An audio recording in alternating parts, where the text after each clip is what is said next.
Hi, everybody. Welcome to the last in our webinar series. And today's 15-minute webinar is just about finding your blind spot. Now, I do not have a blind spot anymore, and I know you don't have a blind spot anymore because you've done all the work on yourself. But just in case you really want some very concrete things to think and talk about others and judge them, today will be very helpful for that. Okay, so we're about to get started. You will definitely want a piece of paper. And on the piece of paper, I just want you to draw a horizontal line like that with two goalposts. So we'll come back to that in a minute. But in the meantime, grab yourself a piece of paper, draw that horizontal line, and we'll get right down to it. After all, my God, it's Monday. Everybody has lots to do. Okay, so,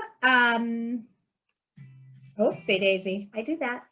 My name is Brenda Abdilla, and the reason that we have done these webinars, and most of you have registered for all four, and if you didn't get a chance, if you registered and did not get a chance to join us live last week, you will get a recording of each of them. But our goal was to really support my new book, which is called Outsmarting Crazy Town. And the book is really written for my clients and people like my clients, both people in leadership position who've had a lot of change happen at work, maybe have a merger and acquisition like the character in the story of my book, or maybe dealing with a lot of change or promotion. But really anything that impacts your work and your stress level can be, qualify for Crazy Town. And then, of course, for my high-level clients that are considering a mid-career search. So the book is really ideal for anybody with a career, but definitely my heart was targeting those two groups, which is the majority of where my clients live. Okay. So why can't we always see our blind spot? Like, why is it a blind spot? Why do we sometimes have a behavior that everybody else is aware of, but we're not? An interesting study came out that 95% of people answered the question, are you self-aware? And 95% of the people said yes. But really, only a very small percentage, 10 to 15% of people are truly self-aware. So therein lies the problem. What I'm going to cover with you today is what kind of nails the majority of us from a communication perspective, something that we may be doing automatedly and not realize about our communication style. So one question to ask yourself is, who is the leader that I truly want to be? This does not mean that you have to have a team, which I know many of you do, but whether it's your leadership in your parenting or your thought leadership or your leadership as part of a collaborative team, if you really think about who you are at your best from a perspective of leadership, what does that even look like? So that's an assignment for you to ponder as you get some alone time maybe this week is, who do I really want to be? Because when we add stress or crazy town to the equation, we don't always behave in a way that we can be proud of. So where do you even begin? If you wanted to figure out your blind spot and you wanted to figure out how you could be more effective, how you could be more successful, how you could be there could be less drama or less conflict at work, this particular model might help you. So 91% in a different study, 91% of employees said that their number one issue with their leaders was communication, which, makes sense. It's a very big category. If you take any relationship, right, it's probably going to be a communication issue. So I love this gal in the picture. She's really losing it. I think we've all met her at some point. Hopefully we're not her. So now is the time that I want you to draw that horizontal line. And on the left extreme of the line, on your left, I want you to write the words passive aggressive. On the right extreme, I want you to write the words aggressive aggressive. Now, something interesting before we change the slide. You notice I didn't say passive passive because that would match better with aggressive aggressive. When it comes to behavior under stress in communication, there's no such thing as passive passive. People are either aggressively aggressive or they are passively aggressive. I mean, not us, of course, but other people. Okay, let's look at aggressive aggressive. They are way easier to spot, right? They see conversations as a fight. They see people as an adversary of theirs. You know, communication is like, it has to be a win-lose type situation in their minds. They're not great listeners. They're not very collaborative. They interrupt and talk over others, and they don't really understand when people are offended or put off or frazzled by having a communication with this person. That's the aggressive aggressive. Then we have passive aggressive, a little harder to find, a little harder to nail, but I think you'll be able to notice more of this behavior after today's little mini workshop. So they're indirect, but they can be a little negative, like, man, you look a lot better today than you did yesterday. That's passive aggressive. They see even moderate conflict, even a normal everyday conversation about something that went wrong. It just really triggers this type person. They have an irrational fear of becoming aggressive.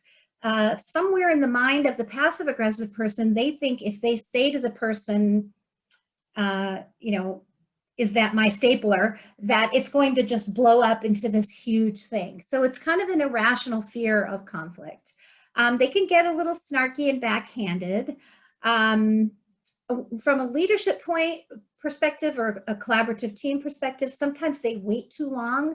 Like they bring something up 4 months after it happened when it's really, you know, there's nothing anything can do about it. They don't always complain to the person that they're upset with. Sometimes they let things pass that they secretly wish they wouldn't have let pass. So that, if those are the two extremes, the middle is assertive. Assertive is when you can say what needs to be done in a way that is not passive aggressive or aggressive aggressive. Now, this is easier said than done because none of us are born knowing how to be assertive. We're born and raised with a default setting either to the right of assertive toward aggressive or to the left of assertive toward passive aggressive. So when you are assertive, you see conflict as a necessary part of life, a necessary part of a relationship, work or otherwise.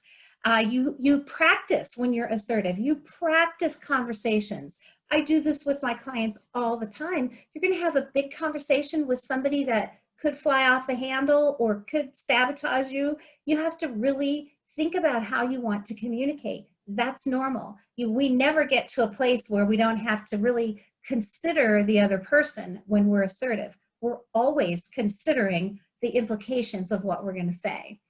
So the assertive person says what needs to be said. They find their voice, they find their authentic way of speaking, and they're timely with difficult or bad news.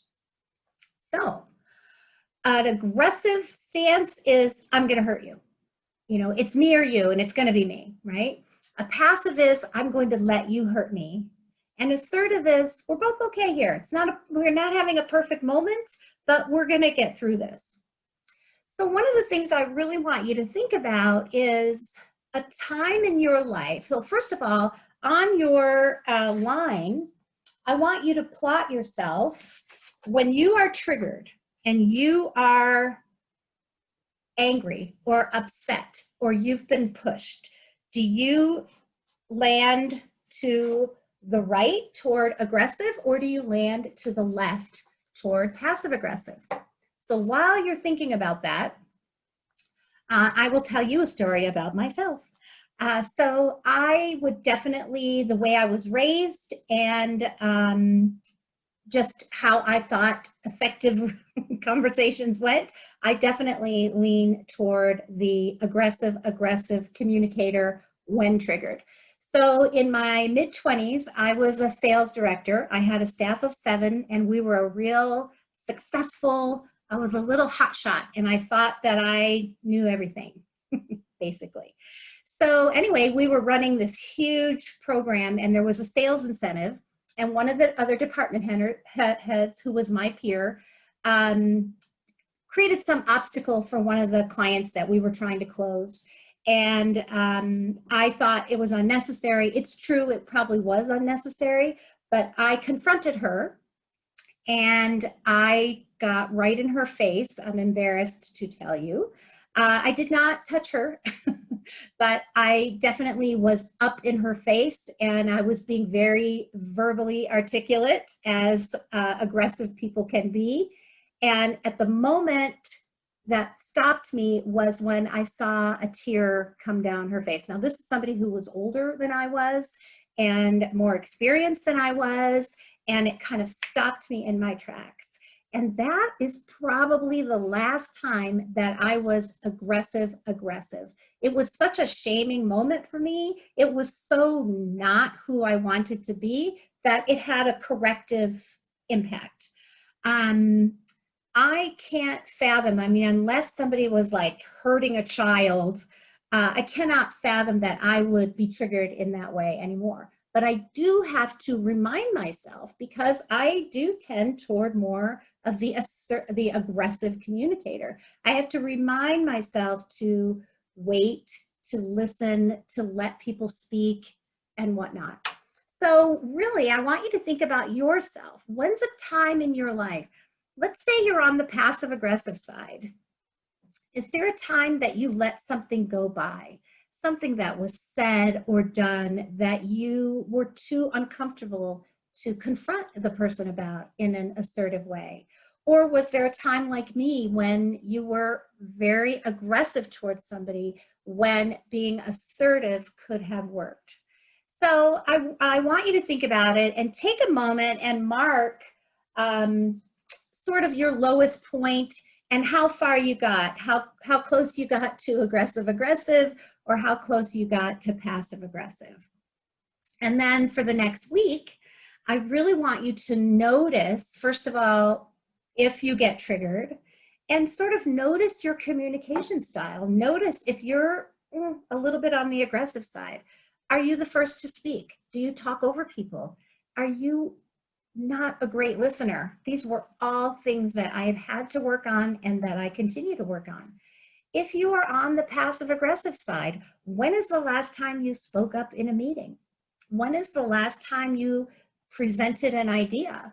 When is the last time you gently, assertively confronted somebody that needed to be confronted?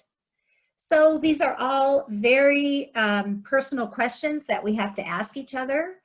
But I hope you will consider this as a potential blind spot.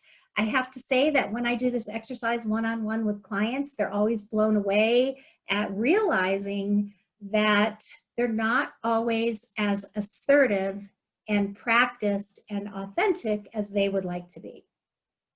So I hope this was very helpful for you. You're part of a very special day in that today's the last day of our Kindle sale. So if you would like to buy Outsmarting Crazy Town on Amazon for 99 cents, you can do that. I also just want to take a moment and thank everyone who has bought the book and sent pictures and done reviews. It's been a fantastic 7 days. I cannot thank you enough. And I hope today's little mini webinar was helpful. Thanks, everyone. Have a great day.